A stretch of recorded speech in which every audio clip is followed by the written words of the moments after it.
Hello and welcome. Good morning to all of you. स्वागत है आप सभी का समाचार पल्स चैनल पे। एंड देख लेते हैं कौन कौन से न्यूज़ इंपॉर्टेंट है एग्जाम पॉइंट ऑफ व्यू से। सबसे पहले हम बात करेंगे पाकिस्तान से आई खबर।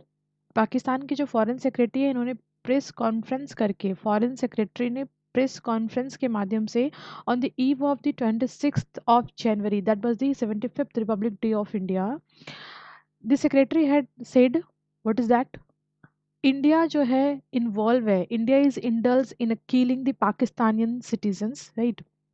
तो जो पाकिस्तान के सिटीजन्स हैं उनकी हत्या में भारत इन्वॉल्व है। और ये जो आरोप लगाया गया है पाकिस्तान के द्वारा, this is a baseless, right. अब कैसे बेसलेस है इसकी हम बात करेंगे। देखिए, सबसे पहले हम बात करेंगे दो पर्सन जो कि भारत में आतंकवादी हमले में जिनका नाम था, पुलवामा अटैक से लेकर के 26/11 तक के जो हमले हैं उनमें इन सभी लोगों की भूमिका थी। और भी ऐसे दो तीन नामचीन चेहरे हैं जिनकी मृत्यु पाकिस्तान में बिना किसी कारण के हो गई और यह कयास लगाया गया कि ये भारत का ही किया हुआ है। पाकिस्तान ने कहा है कि अपने इस प्रेस कॉन्फ्रेंस के माध्यम से कि भारत ने किसी थर्ड कंट्री का उपयोग करके लोगों को हायर किया है, उनको पे किया है, आई मीन टू से कि फंड किया है, और उसके बाद ये अपने टारगेट को सूट आउट किए इनसाइड द पाकिस्तान। सबसे पहले देखते हैं जो शाहिद लतीफ़ है एंड जो आपका मोहम्मद रियाज है, ये दोनों अलग अलग शहरों में और अलग अलग टाइम पे, नॉट नाउ, सितंबर महीने के टाइम पे जो है मोहम्मद रियाज को सियालकोट रावलकोट सिटी में, और जो लतीफ़ है उसको सियालकोट में सितंबर में मारा गया। सो थिंग इज व्हाट, जो मर्डर हुआ है that was in September 2023, now is 2024 and January 25 को ये एलिगेशन लगाया जाता है। तो 26 January the Indian Republic Day, right. And ये जो है वो आपके सितंबर महीने में हुआ है 2023 में। तो क्या पाकिस्तान की गवर्नमेंट सो रही थी? Is that they have no input? Answer is no. The situation is not like that. Actually, this is a propaganda and it is a anti-India propaganda actually. But अब देखिए इसको समझिए, ये कैसे एंटी इंडिया प्रोपेगेंडा है। और ये शब्द हमारे नहीं, ये हमारी जो मिनिस्ट्री है, हमारे जो एमईए है, उनका ये कहना है कि पाकिस्तान जो है अपने हरकतों से बाज नहीं आ रहा है। बहुत ही हार्ड लाइन यूज़ किया गया है, प्रोपेगेंडा, एंटी इंडिया प्रोपेगेंडा है। अब देखो, पाकिस्तान का ये कहना है कि पाकिस्तान केवल शिकार नहीं हुआ है, भारत जो फंडिंग कर रहा है, ग्लोबली फंडिंग कर रहा है, और सिटीजन्स को, जो डिफरेंट देश हैं उनके सिटीजन्स को मार रहा है। ये काम भारत अकेले पाकिस्तान के साथ नहीं कर रहा। मतलब Pakistan is now playing a victim card, but but here Pakistan is giving what reference to another country. Number one is Canada, जो जस्टिन ट्रूडो है, सेवरल टाइम्स वो एलिगेशन लगा चुके हैं एंड उन्होंने कहा है कि उनके पास कॉन्क्रीट एविडेंस है। बट जब हमारी गवर्नमेंट से ये मांगा जाता है कि if there is concrete evidence and please show us, तो दिखाया नहीं जाता है, राइट। तो किस बेस पे हमारे जो ट्रूप्स हैं, या हम वो जो कैनेडियन ट्रूप्स हैं या इन्वेस्टिगेशन एजेंसी, हम उनको कैसे अपने कंट्री में एक्सेस करने दें? Firstly you have to show some proof, right, that will be indication that such type of incidents was happened, right. तो अगर कुछ ऐसा हुआ है तो आपको वो शो करना पड़ेगा। तो कनाडा वो शो किया नहीं और बस खाली हुए एंड क्राई। एंड यहाँ पे जो दूसरा हम देखेंगे, जो यूएसए है, यूएसए के साथ भी हमारा ऐसे ही है। वहाँ पे जो आप खालिस्तानी को मारा गया है उसमें भी यूएस गवर्नमेंट का कहना है कि जो इंडियन सिटी, जो यूएसए का सिटीजन है, उसको इंडियन जो मतलब इन्वेस्टिगेशन एजेंसीज हैं उनके साथ मिल करके कुछ ऐसा हिडन एजेंडा के तहत मारा गया है। लेकिन अनदर, फिर हम यहाँ पे देखेंगे कि जो दूसरा केस भी पॉइंटलेस है। तो हम यहाँ पे देख रहे हैं कि किसी तरह का कोई भी देश जो है हमें एविडेंस नहीं प्रूव कर पा रहा है, नहीं दे पा रहा, but all are sounding like that, they have all similar sound. So why they are going to going like मतलब इस तरह का क्यों कर रही है सब? तो उसके पीछे रीजन है इलेक्शन। अभी इलेक्शन होना है यूएसए में। नाउ कनाडा का जो सिचुएशन है वो बहुत ही ज़्यादा कॉमेडियन सिचुएशन है। वहाँ पे मतलब आप समझ सकते हो, वहाँ भी इलेक्शंस होना है और वहाँ पे प्रेशर में जी रही है कनाडा की जो ट्रूडो गवर्नमेंट है, बिकॉज वहाँ पे जो खालिस्तानी है उनका सहयोग है, राइट। जो खालिस्तानी लोग हैं वहाँ पे, जो खालिस्तान को समर्थन देते हैं और भारत से किसी तरह से वीज़ा लेकर के वहाँ गए हैं, वो सपोर्ट करते हैं उनको, उनकी गवर्नमेंट को। तो उस प्रेशर में वो इस तरह के एलिगेशन लगाती है, और ये फर्स्ट टाइम नहीं है जब वो जस्टिन ट्रूडो ऐसा कर रहे हैं। हमारे यहाँ किसान आंदोलन में भी उनकी बड़ी भूमिका थी। नाउ यहाँ पे हम देखेंगे कि ये जो पाकिस्तान है, यहाँ भी इलेक्शन होने वाला है, और इलेक्शन के ही कारण ये गेम जो है चल रहा है। लेकिन हमारे मिनिस्ट्री ने कहा है कि ये जो एंटी इंडिया प्रोपेगेंडा ये कर रहा है पाकिस्तान, ये कहीं से भी सही नहीं है, और पाकिस्तान को सिर्फ भारत ने नहीं बल्कि और बहुत सारे कंट्री ने जो है वार्निंग दी है, वो अपनी हरकतों से बाज आएं। और अगर आप जो है अब मैंने कहा था ना आपको कि जैसा आप करते हैं वैसा ही आपको मिलेगा, तो जैसा आप बोएंगे है ना, वैसे ही आपको फल मिलेगा। ये भारत की सरकार ने बड़ी कड़े शब्दों में उनको बता दिया। हम बात करते हैं अब हमारी जो न्यूज़ है, दैट इज़ बिहार की न्यूज़। अब बिहार में क्या चल रहा है, पॉलिटिकल उथल पुथल हो रहा है। बार बार ऐसे कहा जाता है कि जो सीएम नीतीश कुमार हैं वो बार बार पलट जाते हैं इस पार्टी से कभी उस पार्टी में। मैंने जब सरकार बनाना होता है, इलेक्शन का टाइमिंग आता है, तो वो बीजेपी के साथ आ जाते हैं। नाउ इलेक्शन बीत जाने के बाद, ख़त्म हो जाने के बाद, फिर कुछ समय सरकार चला करके फिर वो अपने दूसरे गठबंधन के साथ आ जाते हैं। बट कॉमन चीज़ क्या होती है, पार्टियां बदलती रहती है but CM as it is वही रहते हैं। तो मल्टीपल टाइम सीएम बन चुके हैं ये। बिहार की अगर हम बात करें, लोकसभा सॉरी वहाँ की जो असेंबली है, बिहार की जो विधानसभा है, वहाँ की बात करें तो कुल टोटल जो सीट की संख्या है वो 243 है। गवर्नमेंट में अभी जो महागठबंधन है उनकी 160 सीटों के साथ सरकार है, जिसमें आरजेडी सबसे अधिक 79 सीट, जेडीयू जो कि नीतीश कुमार की पार्टी है 49 सॉरी 45, और आईएनसी जो कांग्रेस है, सीपीआई और जो सीपीएम है, या फिर जो आपके एमआईएम है, ठीक है, ये सब। और ये सब का अलग अलग है अपना, ठीक है। तो जो कॉलिएशन चल रहा है वो इन सभी का है, कॉलिएशन में ये सीपीआई सीपीएम, ठीक है, ये सभी के सभी हैं।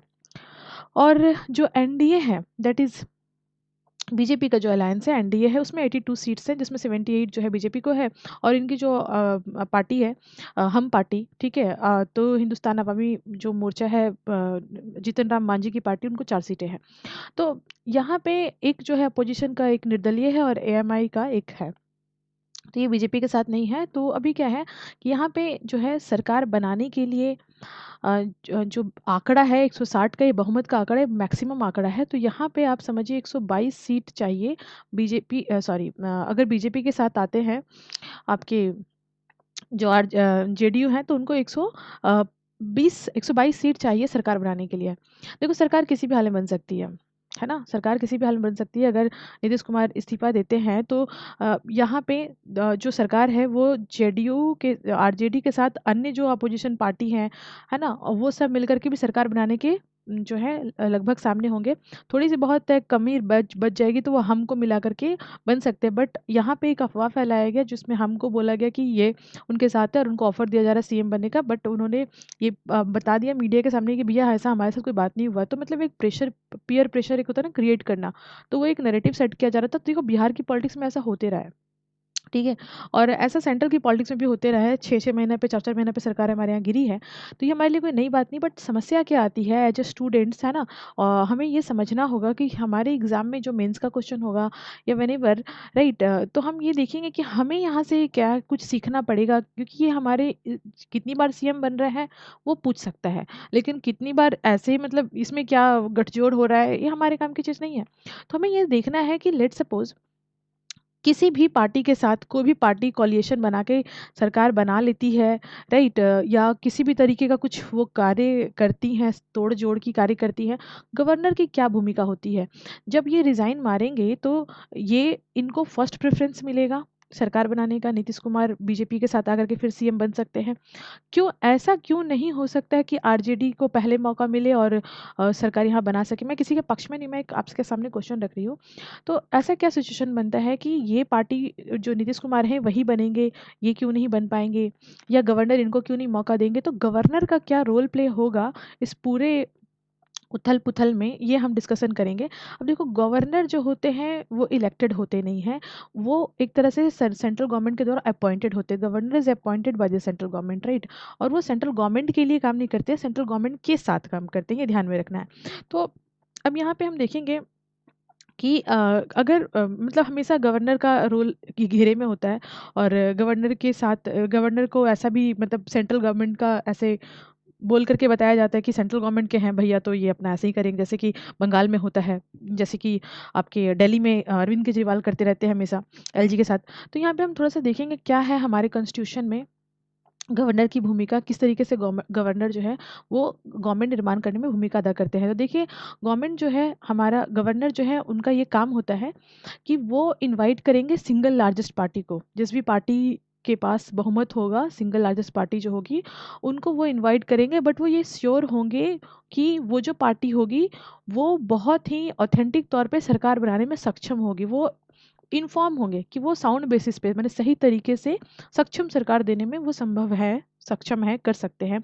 2006 में जब प्रेसिडेंट थे हमारे एपीजे अब्दुल कलाम, तो इन्होंने गवर्नर की जो पावर है उनको एम्फेसाइज करके एक रिकमेंडेशंस जो सरकारिया कमीशन का था उसको मतलब जो है पटल पे रखा, जब ऐसी हरकतें हुई थी राज्य में, सरकार जो है अप एंड डाउन्स हुई थी उस टाइम पे, तो सरकारिया कमीशन का जो रिपोर्ट था उसको एपीजे अब्दुल कलाम ने एम्फेसाइज किया था। और उन्होंने कहा था कि हमारे संविधान में जो चेक एंड बैलेंसेज हैं उसके लिए कई सारे विकल्प दिए गए हैं, है ना। जो चेक एंड बैलेंस का जो प्रोविजन है हमारे संविधान में बहुत सारे दिए गए हैं, लेकिन फिर भी गवर्नर को ये पावर है कि वो इंडिपेंडेंट तरीके से जो डे टू डे बिजनेस होता है, पॉलिटिकल बिजनेस होता है, या जो डे टू डे का जो मतलब हम कह सकते हैं गवर्नमेंट रन करेगी, वो किस तरीके से करेगी, कौन सी पार्टी अच्छा रन करा सकती है, ये गवर्नमेंट को खुद का अधिकार है कि वो इंडिपेंडेंट तौर पर डिसीजन ले सकें। तो सरकारिया कमीशन का एक पॉइंट निकल के आता है कि जो गवर्नर है उनको ये पावर है कि वो इंडिपेंडेंट तौर पे ये डिसीजन ले सकें। अब हम बात करेंगे जो है Rameshwar Prasad versus Union of India case 2006, जिसमें 5 जज है ना, 5 जो जज है उनकी कॉन्स्टिट्यूशनल बेंच बनी थी, और उनका रिकमेंडेशंस क्या था कि जो सरकारिया कमीशंस है जो कि सेंटर और स्टेट्स के रिलेशंस को इस्टेब्लिश करती है, उसमें जो गवर्नर है उनकी जो भूमिका है कॉन्स्टिट्यूशन कॉन्स्टिट्यूशन को अपहोल्ड करने के लिए वो बहुत मैंडेटरी है, राइट। यानी कि इंडिपेंडेंट होकर के गवर्नर जो है वो अपना काम करेंगी। ये इस केस 2006 का भी जो केस था उसका कंक्लूजन ये था। साथ ही साथ हम देखेंगे बाद में पुंजी कमीशन बना, एमएम पुंजी कमीशन, इनका क्या कंक्लूजन था, इनका यहाँ पे हमें ध्यान देना होगा, वर्ड्स पे ध्यान देना होगा। कॉन्स्टिट्यूशनल कन्वेंशन अगर हम हंग असेंबली होती है तो पुंजी कमीशन का जो इम्पोर्टेंट है वो ये समझिए, हंग असेंबली वैसी असेंबली होती है वास्तव में जैसे पॉलिटिकल पार्टियां एबीसी, जैसे यहाँ पे बिहार में देख लेते एग्जांपल 243 जो है वो आपकी क्या है, सीट्स है। मान लीजिए कि आरजेडी है, जेडीयू है ना, और बीजेपी है, किसी को भी क्या जो है 122 सीट मिली है, नहीं, सबको जो है कम मिली है, कोई 79 है, ठीक है। तो इस तरीके से कोई 45 है, तो इस तरीके से किसी को भी पूर्ण बहुमत नहीं मिला है, सभी पार्टियां अलग अलग है। अब जब सभी पार्टियां अलग अलग हैं, कोई पूर्णतः बहुमत में नहीं आई है, सिंगल लार्जेस्ट पार्टी कोई उभर के नहीं आई है जो मेजोरिटी में हो, तो इस तरह की असेंबली को हंग असेंबली कहती है। जब सरकार बनाने के लिए कोई भी पार्टी जो है बहुमत में नहीं हो उसको कहते हैं हंग असेंबली। तो हंग असेंबली जब होती है तो ये देखना होता है कि कौन सा जो ग्रुप है वो एग्जीक्यूट करेगा, स्टेबल गवर्नमेंट देगा, अकाउंटेबिलिटी के साथ सरकार चलाएगा। तो अगर वो ग्रुप एग्जीक्यूट करेगा, स्टेबल गवर्नमेंट देगा, तो ऐसे ग्रुप को कॉन्स्टिट्यूशनल कन्वेंशंस का टर्म यूज़ किया जाता है ऐसे ग्रुप को रिप्रेजेंट करने के लिए। यानी वो ग्रुप, अब वो ग्रुप अलायंस में हो सकता है, सिंगल लार्जेस्ट होगा, प्रीपोल अलायंस होगा, पोस्ट पोल अलायंस होगा, बट वो ग्रुप जो होगा वो क्या होगा, स्टेबल गवर्नमेंट दे सकता है। पुंज कमीशन ने इनके लिए भी कुछ प्रावधान बताए थे, अभी क्या प्रावधान है उनको देख लेते हैं। नंबर 1 प्रावधान ये कहता है पुंज कमीशन का कि जो अलायंस है, ठीक है, जो पार्टी है या अलायंस है, क्योंकि हंग असेंबली है तो पार्टियां अलायंस बनाएंगी ही बनाएंगी, तो वो होगा क्या कि जो गवर्नर होंगे वो उनको इनवाइट करेंगे, कॉल करेंगे सरकार बनाने के लिए, ठीक है। दूसरा क्या होगा, अगर ये तो मान लीजिए कि आपकी पहले से ही अलायंस बनी हुई पार्टी है या पहले से ही अलायंस है, जैसे कि बीजेपी जो है एनडीए कहलाती है, तो हम लोग बोलते हैं ना कि एनडीए का 82 सीट है, यानी ये प्रीपोल अलायंस है, पहले से ही अलायंस है, ये एक पार्टी चल रही है। तो इनका एक हो गया, अगर ये बहुमत में आते हैं, 122 इनके पास सीट होता तो इनको तो इन्वाइट किया ही जाएगा, हम एग्जाम्पल लेके चल रहे हैं। अब यहाँ पे देखिए कि प्रीपोल अलायंस हो यानी कॉलिएशन हो, या फिर जो है मतलब बाद में, है ना, जैसे कि जैसे कि यहाँ पे एनडीए एनडीए है, तो यहाँ पे जैसे हम है और बीजेपी है, ठीक है। तो इस तरीके से यहाँ पे एनडीए जो हो गई उसको क्या बोला जा रहा है, एक पार्टी के तौर पे देखा जा रहा है। तो वो यही कहा जा रहा है कि पूंजी कमीशन ये कहती है कि जो कॉलिएशन गवर्नमेंट होगी, जो कॉलिएशन बनाएगी प्री पोल यानी इलेक्शन से पहले जिनका जो है गठबंधन हो चुका होगा, उनको तो गवर्नर इनवाइट करेंगे ही करेंगे, और साथ ही साथ उनकी पार्टी को सिंगल पार्टी मान करके जो है उनको इनवाइट किया जाएगा गवर्नमेंट बनाने के लिए गवर्नर के द्वारा, यानी पार्टी में डिस्टिंग्विश नहीं किया जाएगा। मान लीजिए ऐसा हो गया कि कोई भी मेजोरिटी में नहीं आई है, कोई भी पार्टी मेजोरिटी में नहीं आई है, जो अभी का केस है, ठीक है, तो उस कंडीशन में पोस्ट पोल अलायंस भी बनेगा, है ना, बाद में, यानी कि जैसे कैसे आरजेडी और जेडीयू एक दूसरे के विपक्ष में आकर के लड़ रही थी, लेकिन क्या हुआ, इलेक्शन के बाद ये फिर अलायंस बनाए। तो वैसे कंडीशंस में क्या होगा कि जो ग्रुप होंगी, जो पार्टियां होंगी, राइट, वो अलायंस अगर प्री पोल है, लार्जेस्ट नंबर है, इनवाइटेड हैं, अगर सिंगल लार्जेस्ट पार्टी आ गई है तब तो गवर्नमेंट बनाएगी ही बनाएगी, ठीक है। और अगर पोस्ट पोल अलायंस हुआ है तो जितने भी पार्टनर्स हैं जो ज्वाइन करना चाहें गवर्नमेंट बनाने के लिए, वो फॉर्म कर सकते हैं मिलके, जैसे कि अभी बन रहा था ना, पोस्ट पोल अलायंस हुआ आरजेडी जेडीयू वगैरह का। और जो पोस्ट पोल अलायंस होगा, समटाइम ऐसा होगा कि आपको ज़रूरी नहीं है कि अलायंस में मिल जाना है, आप जो है इंडिपेंडेंट पार्टी हैं, अलग से हैं, निर्दलीय हैं, तो भी आप सरकार को बाहर से अपना समर्थन दे सकते हैं। तो इस तरीके से जो है, अगर कोई भी पार्टी को क्लियर मेजॉरिटी नहीं मिलता है या फिर मिलता है, तो क्या क्या सरकमस्टांस बनेंगे, क्या क्या सरकमस्टांस बनेंगे अगर कोई भी पार्टी को क्लियर मेजॉरिटी मिल जाता है, और अगर वो कोई अलायंस नहीं बनाई है या फिर कोई अलायंस बनाए हैं, तो किस किस कंडीशन से उनको गुजरना पड़ेगा, ये हमने डिटेल से डिस्कस किया। अब हमारा कॉन्स्टिट्यूशन क्या कहता है, देखिए कॉन्स्टिट्यूशन जो है 1993 का advocate on record association versus government of India जो केस है, यूनियन ऑफ इंडिया जो केस है 1993 का, वहाँ पे यही कहा जाता है कि क्या वेटेज होगा, यानी क्या क्षमता होगी, क्या औकात होगी, जो कॉन्स्टिट्यूशनल कन्वेंशन है, यानी कि वो पार्टी या वो ग्रुप, दो चार तीन चार पार्टियां जो भी हैं, वो सब पार्टी मिलकर के जो ग्रुप बनाती हैं, वो ग्रुप कितना सक्षम है सरकार चलाने में, ये देखने वाली बात होगी। 7 जज बेंच ने, सुप्रीम कोर्ट की जो 7 जज बेंच बैठी थी, राइट, उन्होंने ये आदेश दिया कि ये देखना होगा गवर्नर को कि जो कॉन्स्टिट्यूशनल लॉ है, कॉन्स्टिट्यूशनल लॉ मतलब जो लॉ इस्टेब्लिश बाय कॉन्स्टिट्यूशन, यानी कि लॉ ऑफ द लैंड, और जो एग्जीक्यूटिव पार्टियां बन के आएंगी जो सक्षम होंगी, ऐसा गवर्नर की नज़र में लगेगा, तो क्या वो इस कॉन्स्टिट्यूशन को इस्टेब्लिश करा पाएंगी, ये गवर्नर को अपने विवेक से विचारना होगा। नाउ यहाँ पे हम देखेंगे, ये बताया जा रहा है कि वंस, यानी एक बार अगर जो है बैठ जाती है, सरकार बन जाती है, तो वो जो है वो इन्फोर्स करेंगी जो लॉ ऑफ द लैंड है, यानी कॉन्स्टिट्यूशनल लॉ है, उनको जो सामान्य उनका जो काम होगा उसमें उनको जो है वो अपने अनुकूल काम करेंगी। अब क्योंकि आप कोई भी सरकार बनाएंगे, कॉन्स्टिट्यूशन के हिसाब से ही सरकार बनना चाहिए, और बनने के बाद भी आपको कॉन्स्टिट्यूशन के हिसाब से ही काम करना होगा। तो ये बस सिंपल है। अब कॉन्स्टिट्यूशन में क्या प्रोविजन है हमारा, 164 क्या कहता है कि जो सीएम होंगे वो हमेशा अपॉइंटेड होंगे, ध्यान में रखना है, सीएम जो होंगे अपॉइंटेड होंगे, अपॉइंटेड बाय गवर्नर, है ना, नॉट इलेक्टेड, ऐसा टर्म नहीं है, अपॉइंटेड है, ये आपको ध्यान में देना है। क्योंकि हमारे यहाँ कभी ऐसा भी होता है कि जो सीएम है वो, अरे यहाँ पे जाना, ज़्यादा दूर थोड़ी ना जाना है, जो नीतीश कुमार है वो भी एमएनसी से चुनाव लड़ते हैं, वो एमएलए नहीं है, कई बार वो जितनी बार भी बने लगभग एमएलए का चुनाव वो नहीं लड़ते हैं, और वो एमएनसी से आ जाते हैं, क्योंकि बिहार में 2 सदन है, ठीक है, तो वहाँ से आकर के वो बन जाते हैं, और फिर बाद में फिर जो है वो अपना मतलब सीएम के पद पे आप होल्ड करते हैं। तो ये होता है कि हमारे यहाँ किसी भी सदन का मेंबर होना चाहिए, सीएम के लिए है, और पीएम के लिए तो है कि लोकसभा का मेंबर होना चाहिए, और अगर लोकसभा का मेंबर नहीं है तो 6 महीने के बाद उनका पद खत्म हो जाएगा। और साथ ही साथ यही चीज़ है कैबिनेट मिनिस्टर के लिए भी, कि अगर आप कैबिनेट के मिनिस्टर हैं, आप इलेक्शन नहीं भी लड़े हैं तो कोई बात नहीं है, दोनों सदन में से किसी के मेंबर नहीं है तो भी कोई बात नहीं है, आप 6 महीने तक मंत्री बने रह सकते हैं, लेकिन 6 महीने के बाद आपका पद खाली हो जाएगा, नहीं तो आपको क्या करना पड़ेगा, दोनों में से किसी एक सदन का मेंबर बनना पड़ेगा। तो ये हमारे यहाँ है। और जो गवर्नर होते हैं वो जो सीएम है उनके अपॉइंटमेंट के बाद 164 ये कहता है कि जो काउंसिल ऑफ मिनिस्टर होगा सीएम का, उसके लिए वो खुद ही रिस्पॉन्सिबल होंगे, और वो जो है अपने नेता को चुनेंगे, और फिर उनका नाम जो है वो देंगे गवर्नर को, और गवर्नर जो है उनको अपॉइंट करेंगे। और ये सभी के सभी जो होंगे काउंसिल ऑफ मिनिस्टर, ये कलेक्टिवली रिस्पॉन्सिबल होंगे टुवर्ड्स द हाउस, है ना, मतलब इंडिविजुअली रिस्पॉन्सिबिलिटी का बात नहीं होता है, इंडिविजुअली ये रिस्पॉन्सिबल होते हैं टुवर्ड्स द प्रेसिडेंट, ठीक है, टुवर्ड्स द गवर्नर किसी ऐसे मुद्दे पे, और वो भी सीएम के कहने पे, मतलब सीएम का रिकमेंडेशन जाता है, तो इसके लिए डिटेल से पढ़ना होगा। तो अगर मान लीजिए कि कलेक्टिव रिस्पॉन्सिबिलिटी का मतलब है कि अगर कोई भी चीज़ हुई है, कोई भी चीज़ हुई है सदन के अंदर, और जितने भी गवर्नमेंट हैं, ऐसा नहीं है कि अगर फाइनेंस मिनिस्ट्री में कुछ दिक्कत परेशानी हुई है तो डिफेंस मिनिस्ट्री वाले बोलेंगे मुझे नहीं पता, ये तो फाइनेंस में बताएंगे, नहीं ऐसा नहीं हो सकता। कलेक्टिवली रिस्पॉन्सिबल होते हैं towards the house, right.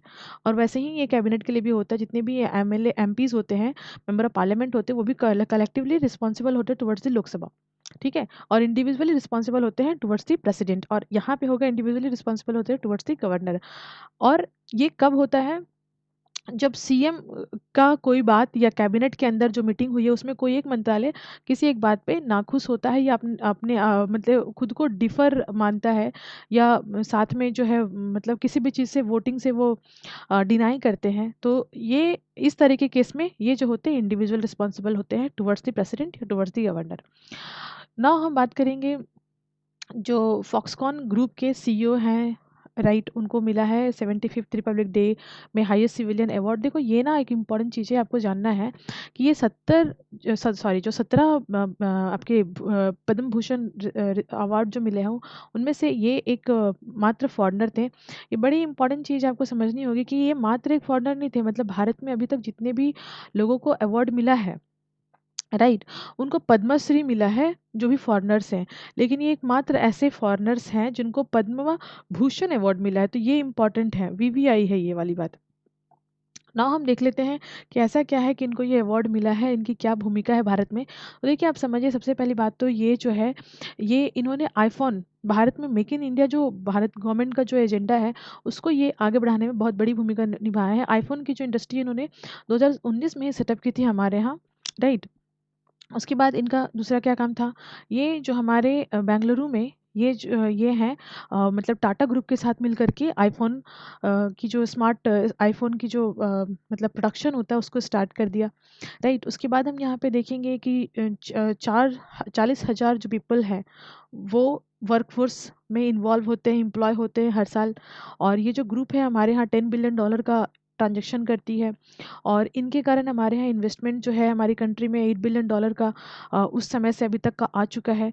Now हम देखेंगे कि जो फॉक्सकॉन के सीईओ हैं, इन्होंने इंडिया का जो सेमीकंडक्टर का जो मिशन है उसको भी ज्वाइन किया है, और हमारी कंट्री को एक मतलब एस्पिरेशनल सेमीकंडक्टर के हब के तौर पे, सेमीकंडक्टर मेकिंग सेमीकंडक्टर हब के तौर पे इंडिया जो है एक इकोसिस्टम बनने जा रहा है, उसमें इनकी बड़ी भूमिका है। तो भारत के विकास के रास्ते में इनकी काफ़ी बड़ी भूमिका नज़र आती है। साथ ही साथ हम देखेंगे यहाँ पे ये तो मैंने आपसे डिस्कस किया। हाँ, ये जो मतलब इनके कारण, एक तो ये हो गया एचसीएल ग्रुप के साथ भी, एचसीएल ग्रुप के साथ भी इनका एक जॉइंट वेंचर है जिसमें अभी तक $37.2 मिलियन का इन्वेस्टमेंट आ चुका है। तो ये एक इम्पॉर्टेंट है। देखिए हमारी जो गवर्नमेंट है, जो प्रधानमंत्री हैं, उनको ये जो अवार्ड है, क्योंकि जो पद्मा अवार्ड होता है वो एक कमेटी तय करती है, और उस कमेटी के जो हेड होते हैं वो पीएम होते हैं। तो कहने का मतलब ये है कि जो फॉक्सकॉन के सीईओ है उनको जो अवार्ड मिला है वो ऑब्वियस सी बात है प्रधानमंत्री मोदी जी की सहमति से मिला है, इसमें तो कोई डाउट ही नहीं है। तो क्या प्रधानमंत्री मोदी जी को इतना हाईएस्ट सिविलियन अवार्ड कहाँ मिला है और कब कब मिला है, इसको देख लेते थोड़ा सा। अभी रिसेंटली मोदी जी जब गए थे आपके इजिप्ट, वहाँ पे उनको जो हाईएस्ट वहाँ का जो सिविलियन अवार्ड है ना, ऑर्डर ऑफ नाइल, ये उनको मिला। साथ ही साथ 13 ऐसे अवार्ड हैं जो उनको मिल चुके हैं देश और अदर ऑर्गेनाइजेशन के साथ, उसको डिटेल से देख लेते हैं, एग्जाम पॉइंट ऑफ व्यू से बहुत इंपॉर्टेंट है। फिजी में इनको अवार्ड मिला 2023 में, रिवर्स चलते 2023 से चलते हैं स्टार्टिंग तक। हाईएस्ट फिजी का अवार्ड मिला इनको ग्लोबल लीडरशिप। और उसके बाद इकबाल अवार्ड मिला था इनको रिपब्लिक ऑफ पलाऊ। तो ये जो है पपुआ न्यू गिनी के जब विजिट पे गए थे वहाँ पे, उसके बाद वो जब आपके रिपब्लिक ऑफ पलाऊ गए थे वहाँ पे उनको ये अवार्ड मिला। उसके बाद हम देखेंगे हाईएस्ट सिविलियन अवार्ड मिला था आपका जो गैल्पो सडुर्क गैल्पियो, ठीक है। तो 2021 में यहाँ का अवार्ड इनको मिला। भूटान जब गए थे प्रधानमंत्री, वहाँ का भी सिविलियन अवार्ड इनको, ये मतलब वही अवार्ड है भूटान का हाईएस्ट सिविलियन अवार्ड, ठीक है। तो दुर्ग गैल्पो, और उसके बाद गैल्पो, एंड उसके बाद यहाँ पे यूएस में 2020 में इनको हाईएस्ट वहाँ का जो स्टेट आर्म फोर्स का जो हाईएस्ट अवार्ड होता है वो इनको मिला। आउटस्टैंडिंग परफॉर्मेंस के लिए, सर्विस अचीवमेंट्स के लिए अवार्ड दिया जाता है, तो ये अवार्ड इनको मिला। उसके बाद फिर हम देखेंगे किंग हामद ऑर्डर, है ना। ये अवार्ड जो है बहरीन के द्वारा 2019 में इनको मिला, गल्फ कंट्री। और उसके बाद यहाँ पे हम देखेंगे जो है निशान इजुद्दीन अवार्ड से इनको सम्मानित किया गया। ठीक है, मालदीव्स के अंदर बहुत न्यूज़ था मालदीव्स का, और वहाँ पे इनको ये अवार्ड मिला, काफ़ी न्यूज़ में था ना अभी बीच में मालदीव। और यहाँ पे सेंट एंड्रू अवार्ड इनको मिला, हाईएस्ट सिविलियन अवार्ड रशिया 2019 में। फिर 2019 में ही यूनाइटेड अरब अमीरात में इनको जायद अवार्ड मिला, order of Zayed. And grand जो कॉलर ऑफ द स्टेट है पैलेस्टीन का, देखिए पैलेस्टीन इसीलिए हम आपको बता रहे हैं कि इंडिया का जो अप्रोच है पैलेस्टीन और इसराइल के बीच में बहुत ही बैलेंस्ड है। इंडिया ने जो है डुअल नेशन थ्योरी की हमेशा वकालत की है, और जो हमास का अटैक था that was the terror attack, और उसको इंडिया ने जो है क्रिटिसाइज किया कि that was the attack against humanity, right. और इंडिया के लिए टेररिज्म का मतलब सिर्फ टेररिज्म होता है, there is no concept of good terrorism and bad terrorism, as our पड़ोसी देश is doing like that, right. Good Taliban bad Taliban, और अभी तालिबान बैंड बजा रहा है ना। यहाँ पे हम देखेंगे इसके बाद क्या अवार्ड इनको मिला है। तो गाजी आमिर, ठीक है, अमनुल्लाह खान अवार्ड से इनको मिला है, सम्मानित किया गया 2016 में अफगानिस्तान के द्वारा। उसके बाद अब्दुल्ला जिज अल साउद, ये अवार्ड इनको सऊदी अरेबिया से मिला। देखो गल्फ नेशन लगभग मोदी जी को अपने देश का हाईएस्ट सिविलियन अवार्ड दे चुके हैं। एंड ये तो कंट्रीज हो गई। अब यहाँ देखते हैं ऑर्गेनाइजेशन और बॉडीज़ के द्वारा क्या क्या इनको मिला है। तो सबसे पहले सॉल पीस प्राइज़ इनको मिला था, ठीक है। तो ये सॉल पीस कल्चर फाउंडेशंस की तरफ से ये अवार्ड इनको 2018 मिला था, ठीक है, नेशन एंड वर्ल्ड पीस के लिए।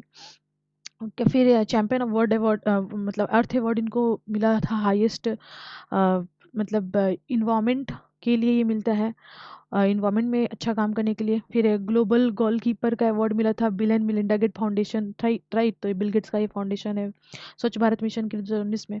उसके बाद यहाँ पे 2021 में अवार्ड से सम्मानित किया गया था, लीडरशिप के लिए अवार्ड था, that is a future of global energy environment, right. तो ये global energy and environment leadership award 2021 में दिया गया था। तो टोटल हमने 13 के 13 अवार्ड जो इम्पोर्टेंट है एग्जाम पॉइंट ऑफ व्यू से, इसको डिस्कस किया। एंड ये थी आज तक की important news. And thank you.